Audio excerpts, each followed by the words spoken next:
Welcome to Core today for July 31st, 2019. This is the show where I break down some of the biggest stories happening in the world of cord cutting right now and give you my opinions on them.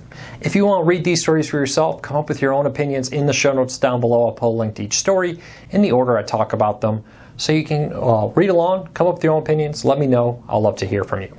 If you're new here, hey, do me a favor, hit that subscribe button, hit that thumbs up. It helps us a lot because it lets YouTube know you enjoy what we're doing here. And hopefully we can help you break free from the high cost of cable TV and still watch the shows you enjoy. Well, let's dive into it because a lot has happened in the past 24 hours, starting off with deals. The Roku Ultra is on sale, not quite as good as it was during Prime Day, but it's $89.99 on Amazon. That's $10 off the list price for the Roku, the one you see at most stores right now. So if you're thinking about getting a Roku Ultra, it's $89.99, and the Roku Stick Plus, 4K HDR stick, is on sale for $49.99. Links in the show notes down below. All right, first news story. So yesterday when I recorded the video, we had just learned, it literally was within the first 30 minutes or so, that DirecTV Now was being rebranded to AT&T TV Now, and that AT&T TV, different from AT&T TV Now, had a website for AT&T. AT&T TV is the new live TV streaming service out there that's going to be basically DirecTV streaming online. So a few things, a little updates from yesterday. First of all, for the DirecTV's name change to DirecTV Now, or AT&T DirecTV, or I can't even say it now. AT&T's naming system has confused me horribly. AT&T TV Now will work with all the current devices you currently own. If you're a DirecTV Now customer, you will not need to get a new streaming player. Good news is it's just going to update in the next few weeks. You'll notice your apps get a new name and a new look, but you shouldn't have to do anything if you're like a Roku or Fire TV user where it will automatically update your app for you. They do say, though, you'll have to agree to a new terms of service. I have not seen that terms of service. I'm not sure if there's any hidden landmines. But for grandfathered subscribers, it does seem like you'll be continuing to get your same grandfathered plan for now. Now, for AT&T TV, we did learn that you will need an AT&T branded streaming player. This is that DirecTV Now branded streaming player.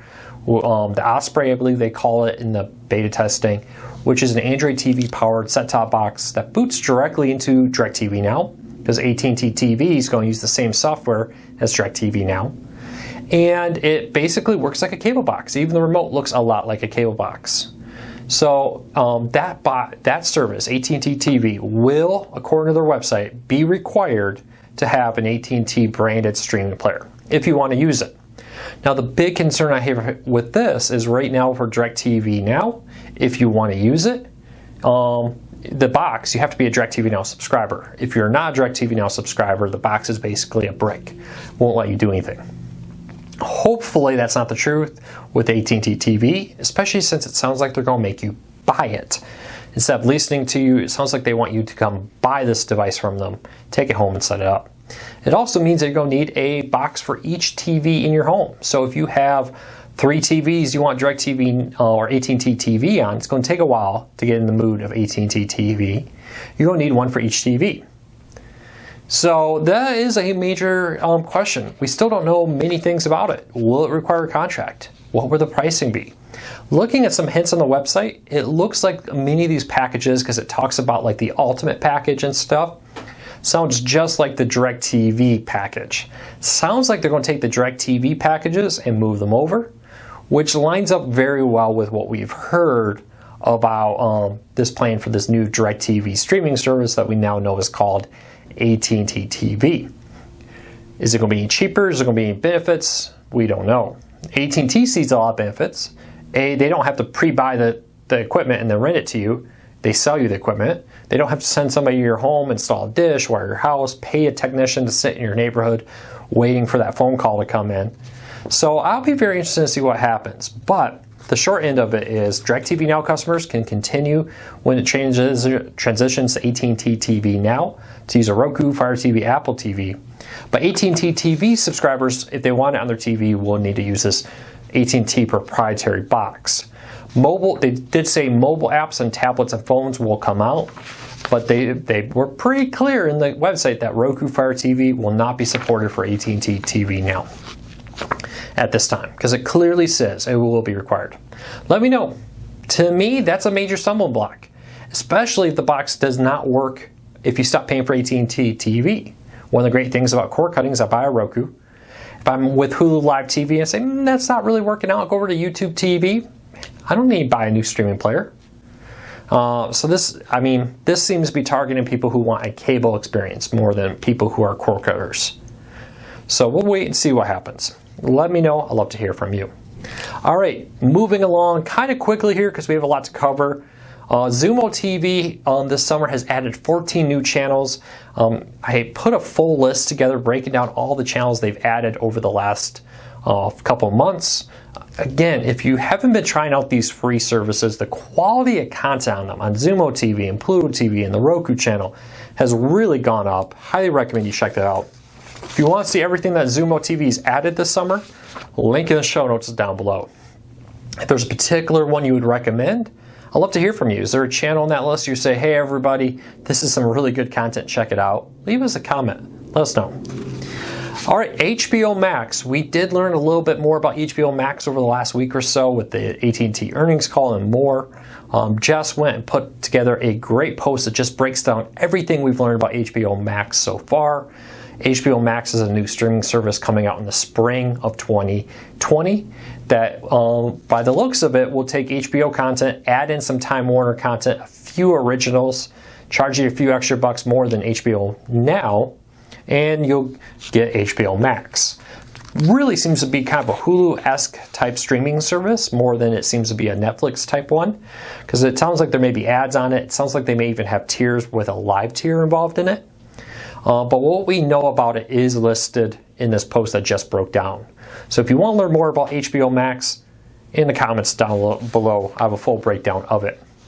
Next up, the CW Seed. So there is two CW channels or apps on streaming players. There's the CW channel, like on your Roku, which will give you next day access to CW programming.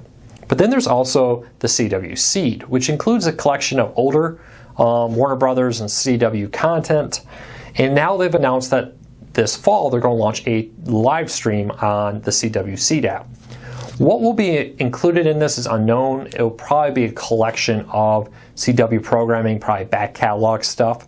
Don't expect this to be a live feed of the CW, but you will be able to go in there and just turn it on and have that TV lean back experience to maybe discover some new programming and more. So if you haven't checked out the CW Seed and you're a CW fan, it's a 100% free app that you can download on many streaming players and watch a ton of content out there for free. So I highly recommend you check it out. I've enjoyed it. I think it does have some decent content, and like all these, it's rotating. For a while, they had every episode of Whose Line Is It anyways on there. I think they actually moved over to the CW app now, but one more note there to keep in mind.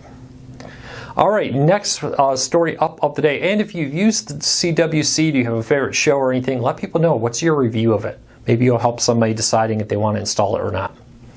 All right, Dish on Monday had their earnings call. One of the things when we got distracted talking about all the Sling TV news and the fact that maybe Fox Regional Sports won't be coming back to Sling TV, one of the things that slipped away from us in the coverage was the fact that Dish talked about the pricing for their new wireless service. So Dish is buying rights to some spectrum from T-Mobile. They're buying Boost Mobile as a whole. In total, Dish will now be the fourth largest provider in the United States, assuming no lawsuits or anything prevent the merger of Sprint and T-Mobile and the subsequent sale of those assets to Dish. So Dish said once they have all this in it, they want to, quote, offer disruptive pricing. Sounds a lot like what T-Mobile says, right? We want to be disruptive in the market. We're going to disrupt this. We're going to disrupt that. More interestingly, Dish said they are looking at bundling. So if you get Dish Wireless or maybe Sling Wireless, which is slightly hinted, we could have a Sling Wireless program. You could maybe bundle that with like Dish TV or Sling TV to get maybe some type of discounted pricing. We don't know. They didn't say that really, but they hinted that there would be a bundle deal there. So maybe you get your Dish branded wireless phone and your Dish branded TV, maybe Sling branded wireless phone, Sling branded TV, in a single bill combined from Dish with one customer service number and more. So would you get a Sling TV wireless phone? I've actually been very pleased with the Sling TV customer service. Of all the things you can say about Sling TV, maybe you don't like their structure, or the pricing, or the channel lineup. The customer service, in my experience, when I've called in, when I've emailed customer service, when I've seen them on Twitter and more, has been quite good. So that's one thing I'll give them. So I may actually check this out. We'll see. Dish also pushed the fact that they intend to launch a 5G network no later than the end of next year, that they are very set on 5G being a major part of their wireless service there. So keep a close eye on that. I'd love to know. Sling TV wireless or Sling TV combo with a wireless phone package? Oh, would that be something you would do? You know, if I was looking for a package and I got a discount on my phone and my TV by bundling them that way, with the TV still being no contract, I may do that. Let me know.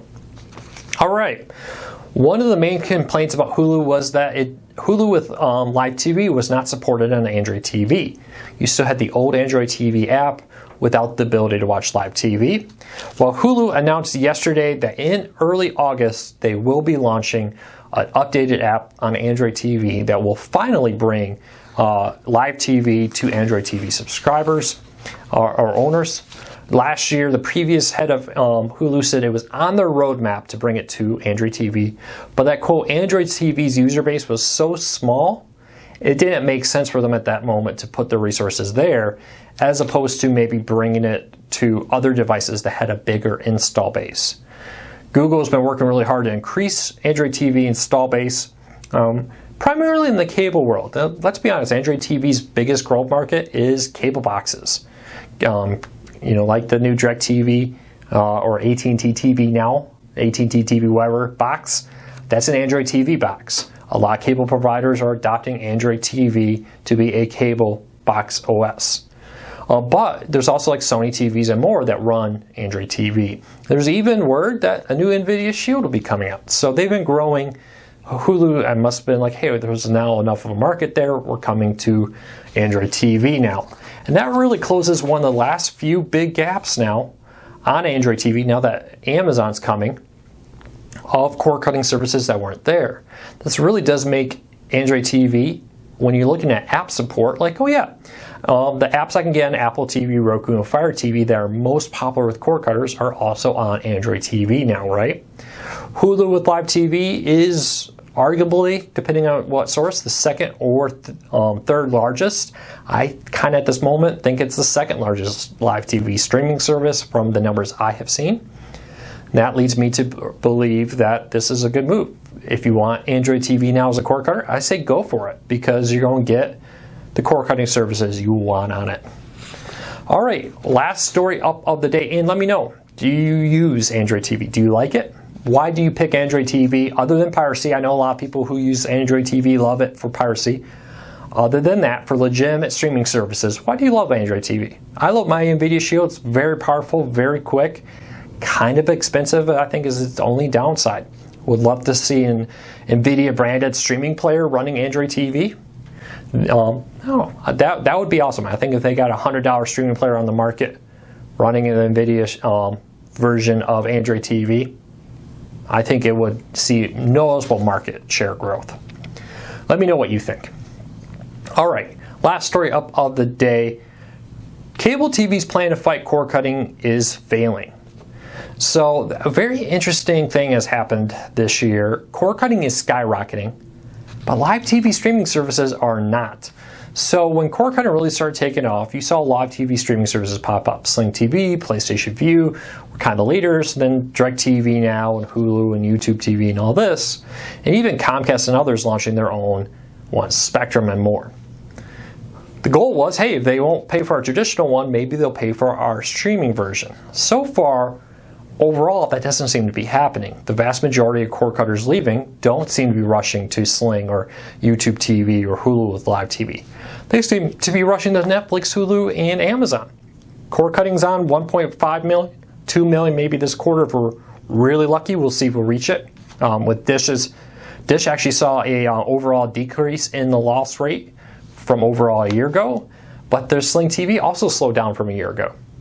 So it's very interesting to see this fact that cord cutting is growing at rapid rates. That AT&T lost almost 1 million TV subscribers. But where are they going? They seem to be going to Netflix, Hulu, Amazon, antennas, and more. So that has kind of left cable TV in a bit of a bind. And there's even more storm clouds on the future, because cable TVs are going to, like at the pay TV show, senior executives at major cable companies sat on stage and said, you know what, if they leave our TV service, we'll get them on internet. Well, that's kind of changing. SpaceX is launching satellites. Amazon wants to launch satellites to offer high-speed internet from space. 5G, fixed wireless, fiber, and more are rolling out. Starry is now rolling out in many cities. It's in Denver and other areas offering high-speed 5G internet. So I'd love to hear your thoughts on it, because I think in 5 years, the next phase of cord cutting is cutting the cord on their home internet. They may be all fan happy right now for the next couple years because the profit margin on like internet is higher. But what happens when suddenly you have 4 or 5 different internet options? And even if it's slightly faster or internet, you know, maybe I'll pick the 5G, or maybe I'll pick the Amazon internet from space, or maybe I'll pick some fixed wireless or a fiber service. So a company ripping up my neighborhood right now running fiber through the neighborhood to take on AT&T. So I'd love to hear from you what you think of this. I personally think that any short-term gain they've gained from this is not going to pay off in the long term. And I think that's why you see Dish doing things like, hey, guess what? We're going to install an antenna in your home. We're going to come in, we're going to launch a phone service. We're going to find ways other than our traditional TV model, even with Sling TV, to make money as a company, because they seem to be thinking we need to be different or we're not going to be around. So I'd love to know what your thoughts on it. And if you want to read my full story on why cable TV's plan to fight cord cutting is failing, link in the show notes down below. Well, I hope you all have a fantastic day.